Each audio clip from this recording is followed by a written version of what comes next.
اللہم صلی وسلم وبارک علی سیدنا محمد۔ ہمارے ساتھ اس وقت CNW اور اریگیشن کے اسی صاحبان اور ایکسین صاحبان موجود ہیں۔ دو ایشوز پہ ہم آج نکلے تھے۔ ایک تو ہم نے وزیر اعلیٰ صاحب کو میں نے کہا تھا، تو انہوں نے کہا تھا کہ آپ اس کی کر لیں فیزیبلٹی، اس کو انشاءاللہ کرتے ہیں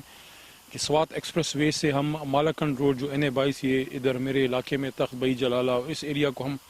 ایک روڈ سے کنیکٹ کر دیں، تاکہ سوات موٹر وے سے اس طرف کے لوگ بھی فائدہ اٹھا سکیں،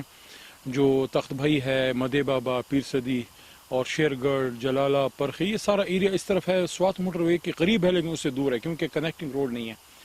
تو اس کے لیے آج ہم نے پورا اس کی ایک وزٹ کی ہے۔ اس کے بعد اب ان کی ٹیمیں آئیں گی اور پورا ایک فیزیبلٹی بنے گی، وہ پھر CM صاحب کے سامنے ہم رکھیں گے، دیکھیں گے جو سب سے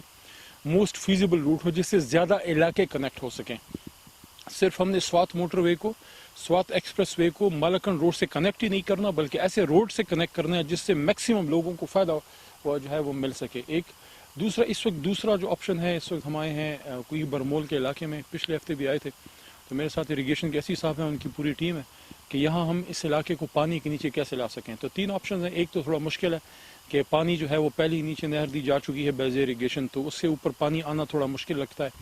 دوسرا آپشن یہاں پہ یہ ہے کہ ہم ٹیوب ویلز دے دیں، سولر ٹیوب ویلز، اور تیسرا یہ ہے کہ ہم یہاں پہ اسمال ڈیمز والوں کو لے آئیں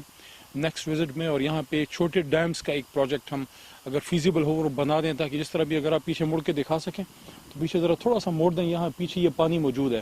تو اس زمین میں پانی آلریڈی ہے اللہ تعالیٰ کے کرم سے، تو تھوڑا اگر اس میں محنت ہو جائے اور اسمال ڈیمز کا پروجیکٹ اگر ادھر فیزیبل ہو اور وہ بن جائے تو وہ ایک بڑا وائبل اور بڑا اچھا ایک نیچرل آپشن ہے کہ پانی جو ضائع ہوتا ہے وہ اس میں جمع ہو اور پورا سال پھر ہمارے کوئی برمول اور اس ایریا کے لوگوں کی زمینیں اس سے اریگیٹ ہو سکیں۔ تو یہ 3-4 آپشن ہیں، اس پہ انشاءاللہ سوچتے ہیں، اللہ بہتری کرے گا، آپ دعا کریں جی۔ شکریہ۔